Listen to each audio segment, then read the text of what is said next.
Welcome back, audience. We are here in our studios today with Dr. Velazquez from Dermatology Associates and Surgery Center. How are you? I'm doing very well, thank you. Dr. Velazquez, I know that in your practice you see many different types of skin issues and problems. What are the most common ones that you see? Well, in the field of dermatology, we see our patient population is from neonates, newborns, to adults and older. We see an array of different types of skin cancers that are sometimes associated with older individuals, and then we have rashes that sometimes we see at different times. We see children many times come with issues with dermatitis, meaning atopic dermatitis, seborrheic dermatitis.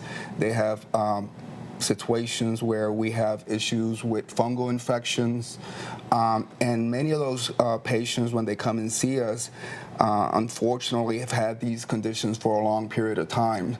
They're difficult cases because they either have different conditions associated with the problem that makes dealing with the situation more difficult, and that's why they sometimes go to other doctors and they're failing different treatments. So when they come to see us, sometimes we have to treat them with much stronger type of medications. Many of these medications that we treat, particularly for rashes, are usually things that goes with creams, emollients to try to help moisturize the skin. Then we have prescription type medications to include topical steroids, some other type of immunomodulator type of creams to try to help these patients get better and decrease the side effects of some of these medications.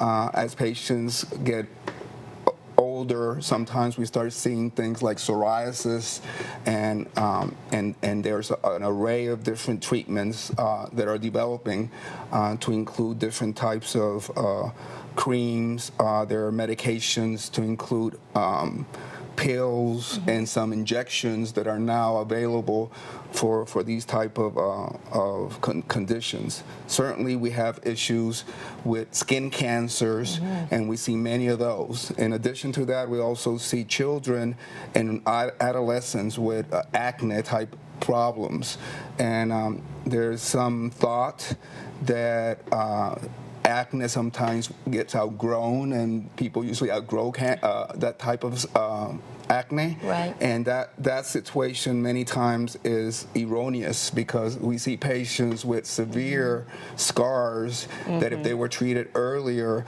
the scars will be minimized. They could have prevented that had they come to see you earlier. Absolutely. Yeah, because you see sometimes hormonal changes, diets, sometimes bring on what they call, I think, adult cystic acne. That's correct. And you I'm sure, see patients with that, and that can potentially lead to scarring if they let that go, correct? That's correct. Okay. So early treatment is essential to try to prevent these things from happening. Right. So tell our viewers, if they have any of the conditions that we've just discussed, what would you recommend that they do, and where are you located? Well, certainly they should seek medical advice through either their primary care physicians or dermatologists. As a dermatology group, we have different offices in the regions, and we try to see the majority, if not all, insurances. So we try to be all-inclusive as much as we can under the circumstances. Great. Well, Dr. Velazquez, thank you so much for being with us. We'll be right back. The following segment is sponsored by the Dermatology Associates and Surgery Center.